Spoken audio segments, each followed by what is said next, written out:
Cher Fiel, bonjour. Vous êtes prêt, c'est pour ça que vous avez eu besoin d'un maître.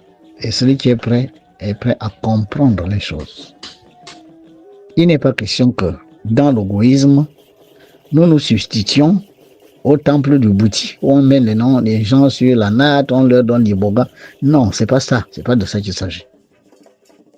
Il n'est pas question de demander aux gens de garder les crânes de leurs ancêtres et égorger les coqs pour mettre le sang sur les crânes des ancêtres comme les mélanistes. Il ne s'agit pas de ça.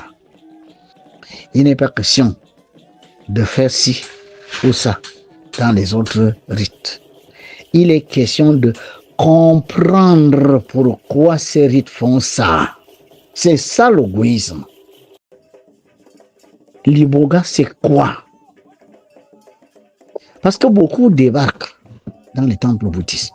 Je suis venu me faire initier parce que je suis malade. Machin. Après, on te dit, on va te envoyer chez les ancêtres, ils vont te montrer la maladie, etc. Après, on te montre, tu fais maladie, mon gars, tu payes 800 000, on t'envoie, je ne sais pas où, là, tu reviens et tout, avec la solution, sans solution. Ça, c'est leur manière de faire. Mais pourquoi le font-ils? Est-ce que nous, aujourd'hui, au niveau des enseignements essénistes et de la rencontre de votre maître avec la divinité qui a créé ces rites, est-ce que nous ne sommes pas capables de comprendre ça à une autre dimension et le faire à une autre dimension, c'est-à-dire sans forcément avoir besoin de t'allonger dans une natte, de manger l'iboga et de sortir inconsciemment de ton corps et puis aller dans les mondes spirituels, aller rencontrer des entités? Est-ce qu'au niveau de l'égoïsme, par les rituels que maman m'a demandé d'apprendre à ses fils, vous n'êtes pas capable d'atteindre ce niveau et peut-être aller beaucoup plus loin? C'est de ça qu'il s'agit. Il y a un début à tout. Les mathématiques existent depuis, mais les mathématiques ne sont plus au même niveau aujourd'hui qu'elles étaient il y a un siècle. Mais si c'est vrai dans les sciences matérielles, pourquoi ne pas penser que c'est vrai dans les sciences spirituelles? Ce que font nos rites-là, c'est de la tradition. Mais est-ce que cette tradition, nous sommes sûrs qu'ils étaient arrivés au plafond de la connaissance? Est-ce qu'aujourd'hui, on ne peut pas découvrir d'autres dimensions de l'iboga? Je vous dis que l'iboga en a 5. Est-ce qu'au Bouti, là-bas, on vous dit qu'il y a 5 dimensions de l'iboga? Il y a 5 dimensions du Kevasingo.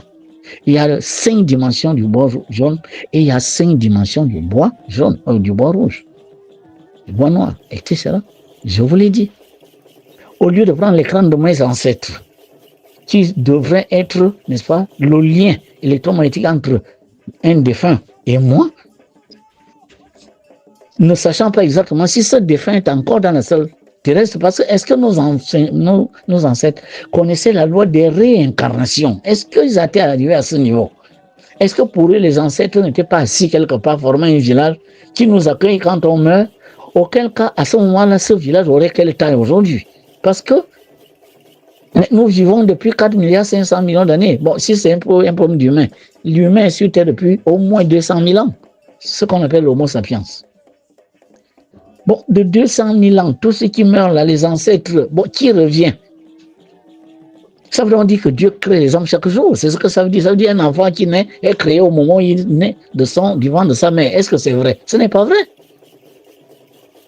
Or, mais malheureusement, c'est ce que croyaient nos ancêtres. Nos ancêtres ne croyaient pas en les réincarnations, ne savaient pas ça. C'est pas qu'ils ne croyaient pas, mais personne ne leur a enseigné. Ils n'étaient pas encore arrivés à ce niveau de comprendre que nous partons, nous revenons. Nous partons, nous revenons. Prenons chaque fois d'autres corps, prenons chaque fois d'autres rôles. Pour que la simple et bonne raison que nous sommes encore attirés vers le bas par les désirs impurs, la peur, l'ignorance. C'est tout ça là qui fait que malheureusement, nous ne pouvons pas nous élever. C'est pour ça qu'on revient. Est-ce que nos parents connaissaient ça? Donc, l'égoïsme vous enseigne tout ça. Pour dire, au lieu d'aller vous allonger dans une natte, manger du boga, mais il y a une autre dimension à ça. Moi, le maître Basile, par rapport à ce que maman m'a montré, je prends l'iboga, je vous fais faire autre chose avec ça. À des niveaux au-delà de ce qui se fait dans les temps bouddhistes. C'est pas que je les défie. Non, c'est un problème de la connaissance qui évolue. Mais la connaissance évolue. Je répète, la connaissance évolue. Mais ceux qui peuvent aller commencer dans les rites, c'est normal, c'est un début. Mais à un moment donné, vous serez obligé de devenir égoïste parce que à un moment donné, vous allez vous rendre compte que les connaissances là-bas s'arrêtent quelque part. Parce que nos parents ne sont pas allés au-delà de ça.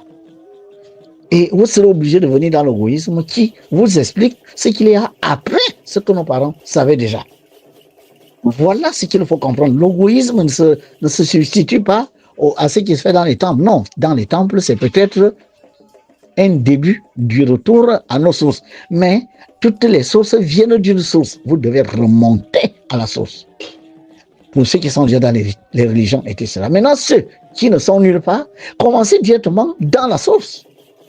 Et de cette source, l'égoïsme, vous comprendrez alors ce que vos frères et sœurs font dans les temps boutis, parce que tout s'expliquera dans l'égoïsme. Tous les rituels vont s'expliquer. Tout ce qu'ils font dans le Njobi, le match, vous aurez l'explication de tout. Vous comprendrez pourquoi ils font telle ou telle chose, pourquoi ils font ça. C'est cette compréhension qui vous permettra, à partir des rituels initiés par une intelligence supérieure. Ce n'est pas les ancêtres qui m'ont montré ces rituels que vous allez découvrir dans l'égoïsme. C'est une intelligence supérieure, comme les professeurs de l'USM disent. Vous allez certainement rencontrer une intelligence supérieure. Oui, ils ont raison. J'ai rencontré Dieu dans un corps élémental. Et elle m'a dit, va faire ça, pour que mes filles et fils dépassent le niveau où se sont arrêtés leurs ancêtres dans les rites et traditions que j'ai initiées, avec des paliers qui n'ont pas encore découvert. Mais moi, je viens rendre fidèlement ce que j'ai entendu. Et l'égoïsme, ce n'est pas une invention du maître Basile Vekouno.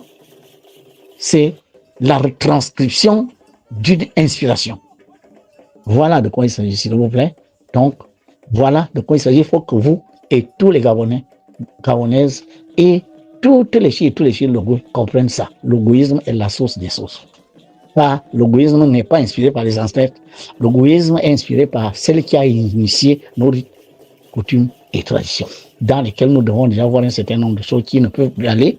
On doit faire des aménagements, on doit faire des améliorations, on doit supprimer ce qui doit être supprimé, on doit voir ce qu'il y a au-delà de telle ou telle chose. C'est ça l'égoïsme, pour que le Gabonais soit assis sur ses deux fesses, sur la mystico-spiritualité de la terre de Maman Yao, sa terre où il s'est incarné. Dieu bénisse le Gabon.